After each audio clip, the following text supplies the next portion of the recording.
The case of Juliana Reading remains one that haunts everyone who's ever looked into it. It's a story that refuses to fade away, even though the possibility of true justice seems impossibly distant now. You see, every year, thousands of young dreamers make their way to Los Angeles.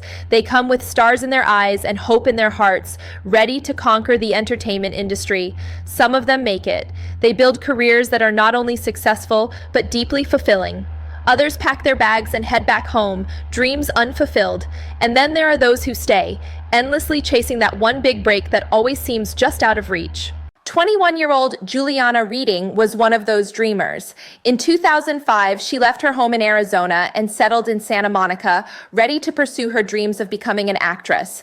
But the path ahead of her would twist and turn in ways no one could have predicted. What happened to Juliana would end in unspeakable tragedy, and the outcome would leave everyone asking the same painful question: was justice truly served?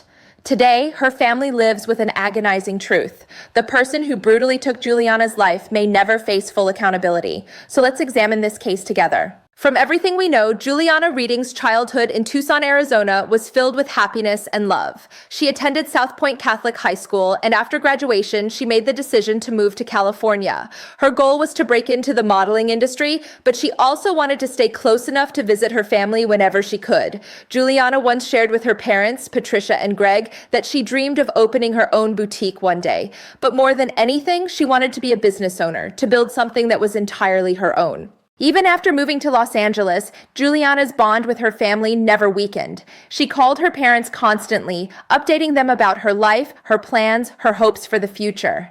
Text messages flew back and forth between them, and she made trips back to Tucson whenever she could. By 2008, Juliana had enrolled at Santa Monica College. She was living on her own in a charming little bungalow in Santa Monica. To support herself while chasing modeling and acting opportunities, she worked as a waitress. By all accounts, she seemed happy. She seemed settled. But everything was about to change on March 16th of that year. It started when her mother, Patricia, realized something was wrong. She couldn't reach her daughter. What we know is this. On March 15th, Juliana had spent the day playing golf. She came home to her bungalow that evening and settled in to watch television, mostly Seinfeld reruns from what investigators later pieced together. The next evening, Patricia received a concerning phone call from Juliana's neighbors. They told her they hadn't seen Juliana all day. Her dog was still inside the house, but the bungalow itself seemed strangely quiet and empty. Patricia's anxiety grew with each passing minute. She kept calling Juliana's phone, hoping desperately to hear her daughter's voice. But the calls went straight to voicemail. No response, no callback. At first, Patricia tried to convince herself that Juliana was just busy, that she'd call back soon. But by 6 o'clock that evening, with still no word from her daughter, Patricia knew in her gut that something was terribly, terribly wrong. She made the call to the police and requested a welfare check. Officers arrived at Juliana's bungalow and began their examination. From the outside, everything looked normal. Her car was parked in the driveway, which suggested she should be home. But there were no sounds coming from inside, no movement, no signs of life. When officers finally entered the house, they immediately knew something was very wrong. A strong, unmistakable smell of natural gas filled the air, and near the main entrance, they noticed a candle still burning. As they investigated further, they discovered that the gas smell was coming from the kitchen stove. It had been turned on deliberately, but the burner hadn't been lit. What this meant was chilling. The entire bungalow had essentially been turned into a bomb, just waiting for a spark. And then, officers made a discovery that would turn this welfare check into a homicide investigation. After searching the home room by room, they found Juliana in a bedroom toward the back of the house. She was already gone, and it was immediately clear to the trained eyes of these investigators that she had been strangled to death. The scene told a story of violence and desperation. It was obvious that Juliana had fought back with everything she had. The apartment showed clear signs of a brutal struggle. Later analysis would reveal something heartbreaking. Juliana's own DNA was found beneath her fingernails. This told investigators that she had clawed desperately at her attacker's hands, trying with all her strength to pull them away from her throat. There were very few immediate clues pointing to who was responsible.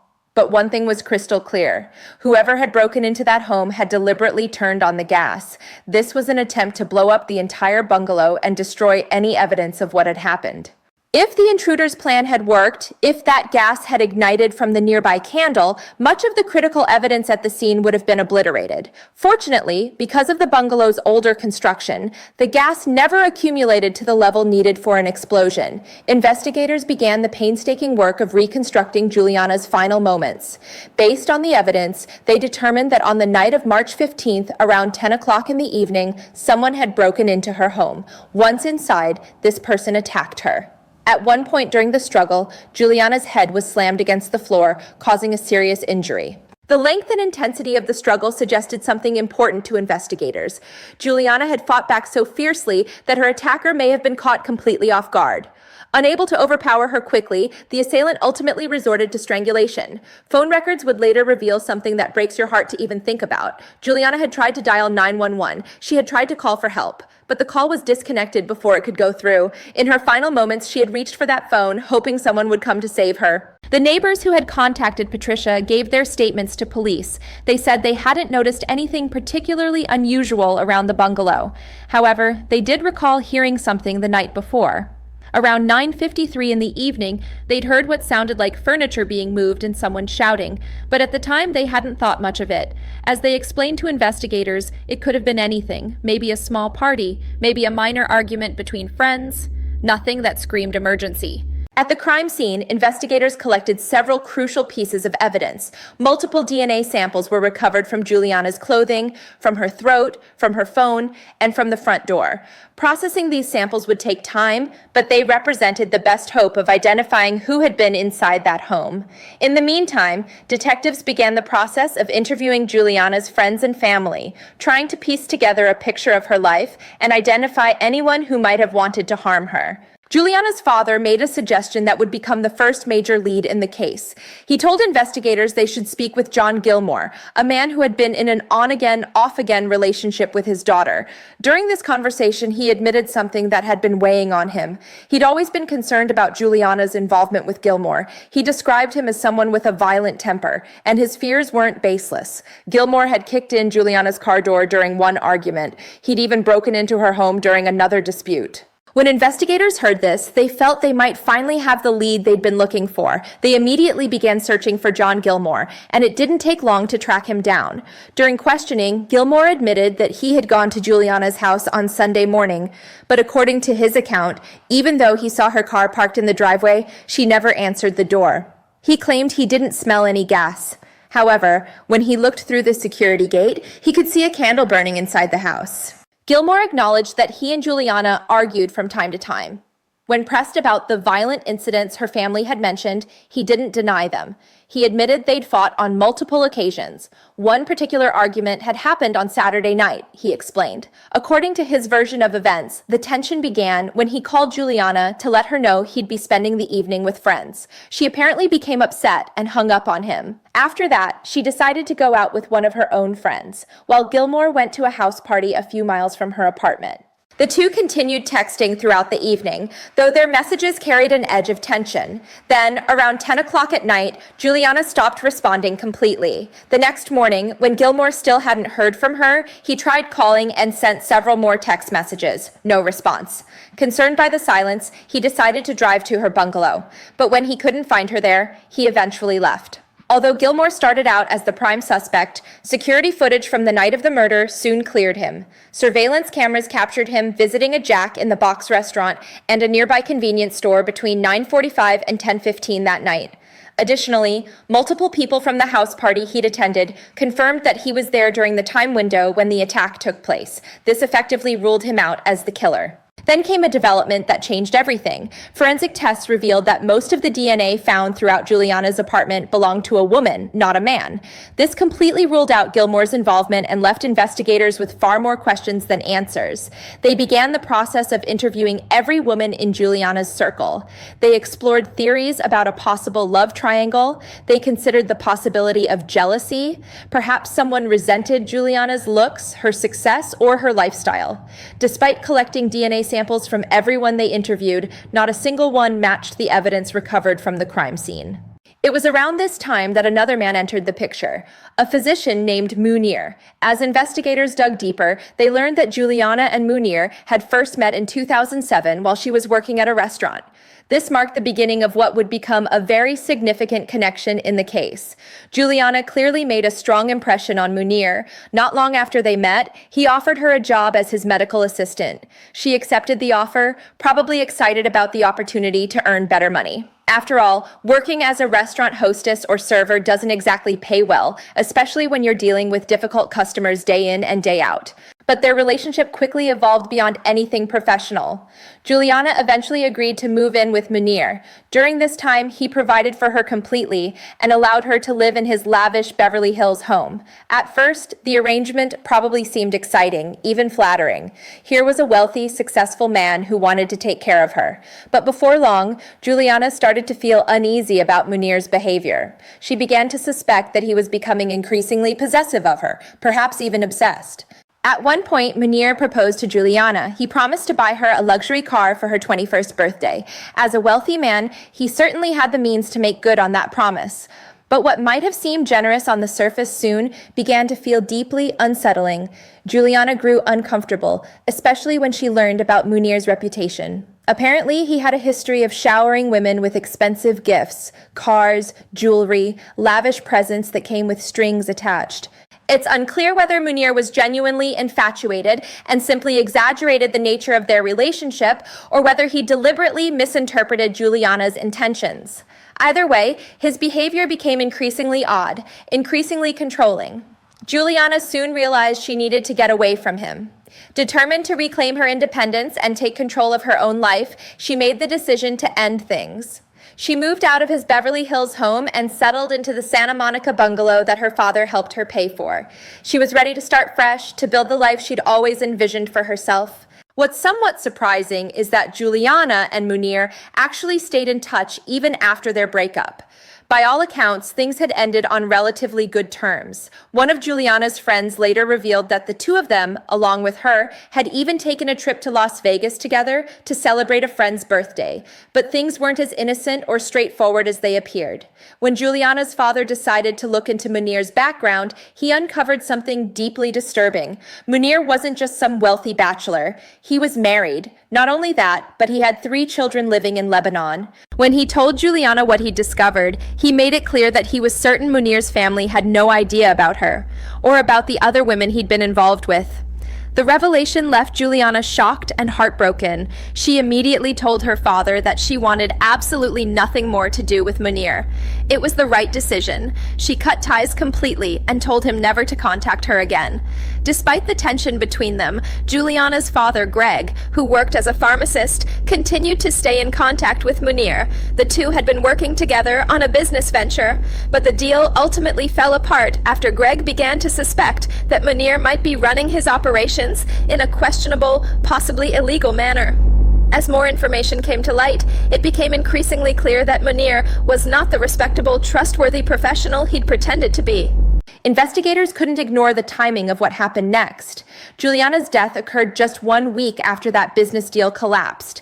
This timing led them to suspect that Munir might know far more about what happened than he was letting on. However, there was a significant problem. His DNA was not found at the crime scene. And by this point, he had already left the country, making it impossible for police to question him. In the meantime, they decided to dig deeper into his background. What they found would only raise more suspicions. Investigators began looking into the women who had previously worked with Munir. His history with them was reportedly questionable, to say the least. While there wasn't yet concrete evidence to back it up, detectives had a growing suspicion. They believed that the female DNA found at the crime scene could somehow be connected to him. Most of Munir's former female associates had either cut ties with him completely or knew nothing about Juliana. But then suspicions intensified when police discovered his past relationship with a 47-year-old woman named Kelly Sue Pack. Over a period of just 18 months, Munir had transferred more than $1 million to Pa through several large payments. She had once worked as a real estate broker and had been deeply involved in many of his business ventures. Though investigators couldn't yet prove she had any role in Juliana's murder, they decided to place Pa under surveillance. Their goal was to discreetly collect a DNA sample without alerting her to the investigation. It was a move that would soon prove absolutely crucial to the case. Investigators understood they had to proceed with extreme caution. If Kelly Sue Pak was involved in Juliana's murder, alerting her to the investigation could risk tipping off Munir as well. So they made the decision to collect her DNA covertly, without her knowledge. Their patience eventually paid off. They retrieved a discarded cigarette butt that Pak had thrown away, and it was immediately sent for forensic testing. When the results came back, they were groundbreaking. Pak's DNA matched the samples found throughout Juliana's bungalow. This confirmation meant she had definitely been present during the attack. And although Munir hadn't yet returned to the United States, it strongly suggested that he was also involved in some capacity. Pak was quickly arrested and charged with Juliana's murder. Meanwhile, Munir vanished without a trace. Reports indicated he had fled the country just days after learning of Pa's arrest. Investigators believed he had likely gone to Lebanon to avoid capture. But one major question still remained unanswered. What was the motive behind Juliana's killing? Investigators developed a theory. They believed that Munir had paid Kelly Sue Pak to target Juliana as an act of revenge. Perhaps he was angry over their breakup, or perhaps he was upset that his failed business deal with Greg had damaged his reputation and cost him money. One prevailing theory suggested that Munir had sent Pak to Juliana's home to confront her in a threatening manner. The goal, they believed, was to pressure Greg into reconsidering their business arrangement. While this remains speculation, police believe the situation spiraled out of control when Juliana fought back. What was supposed to be intimidation turned into a violent struggle that ended with her death. During the court proceedings, it was alleged that Munir had agreed to pay Pak a six-figure sum to carry out his plan. This theory gained credibility after reports from the Los Angeles Times revealed something significant. Pak had a known history of intimidating individuals who clashed with Munir. This made it all the more believable that she was acting as his enforcer in this tragic scheme. Pak had allegedly carried out similar acts of intimidation for Munir in the past. She was said to have threatened one of his clients who had failed to make promised payments. On another occasion, she reportedly menaced a bank manager who had canceled a business deal with him. When Kelly Sue Pak was officially charged with second-degree murder, she pleaded not guilty. Despite the overwhelming evidence collected from Juliana's bungalow, including DNA proof that placed her at the scene, her defense team came prepared with their strategy. They argued that Munir, who was still overseas at the time, was the only link between the two women. According to the defense, Pak and Juliana had never actually met.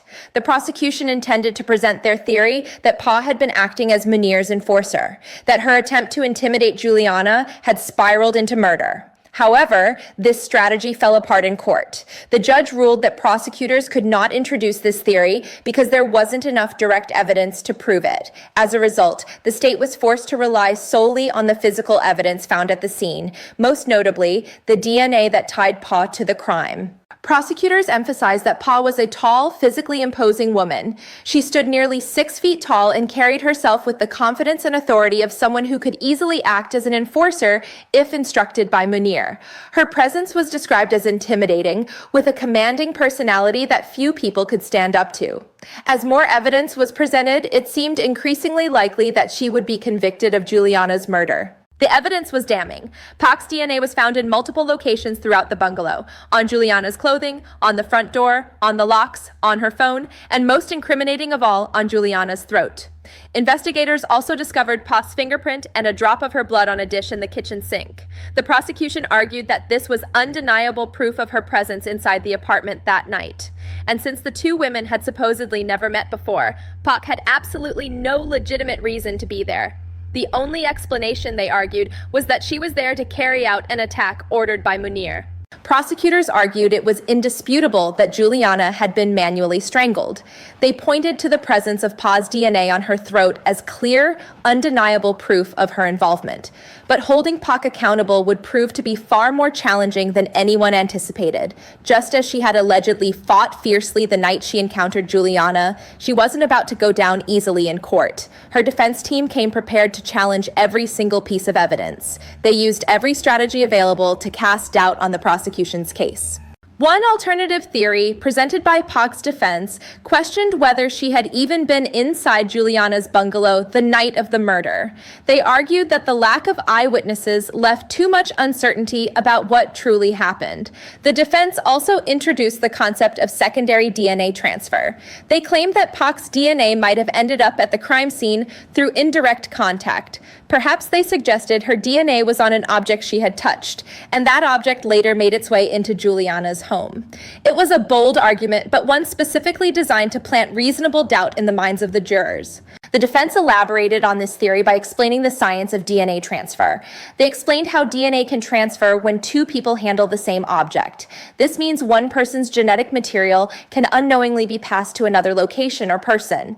In simpler terms, they were arguing that Pak might have accidentally transferred Juliana's DNA to the crime scene by touching something that had previously been handled by the real killer. They pointed to a specific example, a towel that Pak may have used months earlier while visiting Munir's Beverly Hills home. According to the defense's theory, the actual murderer could have later used that same towel to wipe away fingerprints or other evidence after the attack. In doing so, they would have inadvertently transferred Pa's DNA to the bungalow. They further claimed that because Pa was a frequent visitor at Munir's residence and because Juliana had once lived there, it was entirely possible that her DNA had been transferred in this innocent, unintentional way, rather than through direct contact during the commission of a crime. Addressing Munir's alleged role in the crime, the defense argued that neither his breakup with Juliana nor the failed business deal with her father provided a strong enough motive for murder. Since Pa and Munir had a history of professional business dealings, the defense maintained that the large payments sent from Munir to Pa were simply legitimate business transactions, money he already owed her for services rendered, nothing more sinister than that.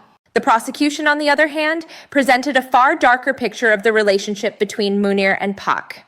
They claimed that Munir had once bragged about hiring a woman he described as a female James Bond.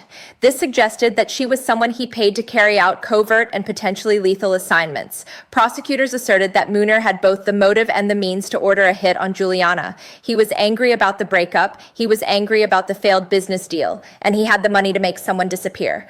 As the trial continued, the case took increasingly strange and almost unbelievable turns. According to the Los Angeles Times, phone records revealed something significant.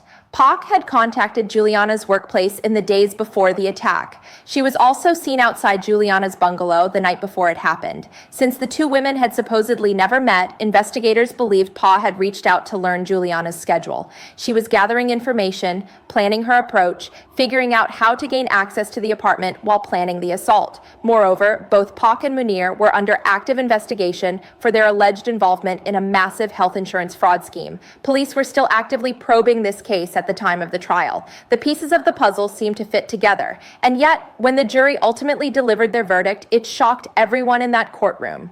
The trial had dragged on until 2013, an unusually long time for proceedings like these. But in the end, Kelly Sue Pak was found not guilty. As she walked out of that courthouse a free woman, Juliana's friends and family erupted in anger and anguish. They shouted that Pa knew she was guilty. They shouted that justice had gone terribly, horribly wrong.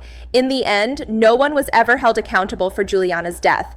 And the one man who connected all the key figures in this case, the man who seemed to be pulling the strings from behind the scenes, was never even questioned, simply because he had vanished into thin air. The verdict left Juliana's family absolutely heartbroken. Understandably devastated, they released a written statement expressing their deep sorrow and frustration over the complete absence of justice in their daughter's case. To make matters even worse, Lebanon, which is Munir's home country, has no extradition treaty with the United States. The country is well known for shielding its citizens from foreign prosecution. This meant that Munir would never face consequences for his alleged role in the crime as long as he remained there. He could live out his life in comfort and freedom while Juliana's family suffered with unanswered questions and unresolved grief. Juliana's family struggled to comprehend how such overwhelming evidence against both Pa and Munir could fail to secure a conviction.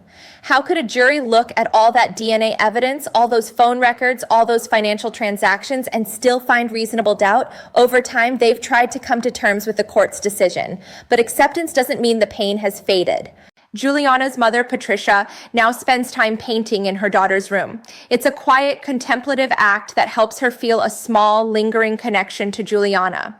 Even after all these years, Patricia says that painting has become her way of coping with the loss. It's a form of emotional release that allows her to process her grief. She says she creates her best work when she's feeling most vulnerable, most raw. At times, she feels as though she, Greg, and their son Patrick are still trapped in 2008.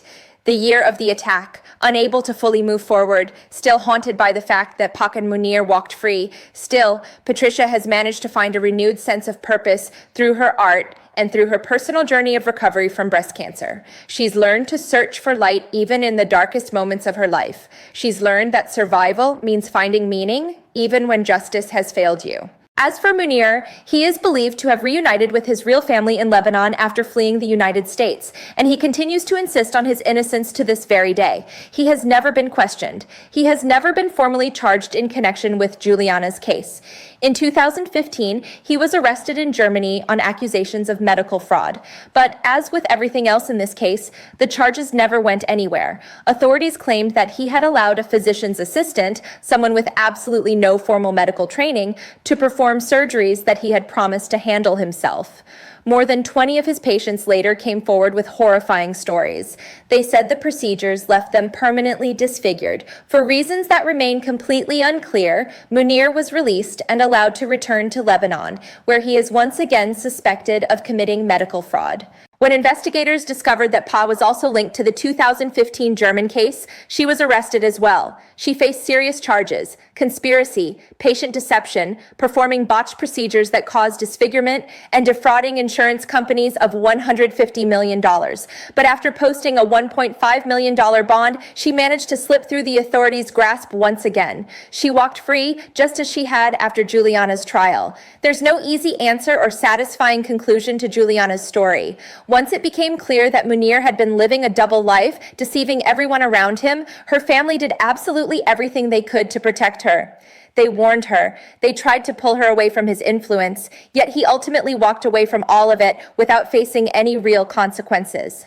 Some people may call this an unsolved case, but deep down, everyone who's looked at the evidence knows the truth. No matter how much solid, scientific evidence was presented in that courtroom, no matter how many connections were drawn between Munir and Pak and Juliana's death, sometimes the justice system simply fails. It fails the victims. It fails the families. It fails all of us who believe in accountability. People place their faith in due process. They believe that the system exists to prevent such failures from repeating, but too often it doesn't work the way it's supposed to.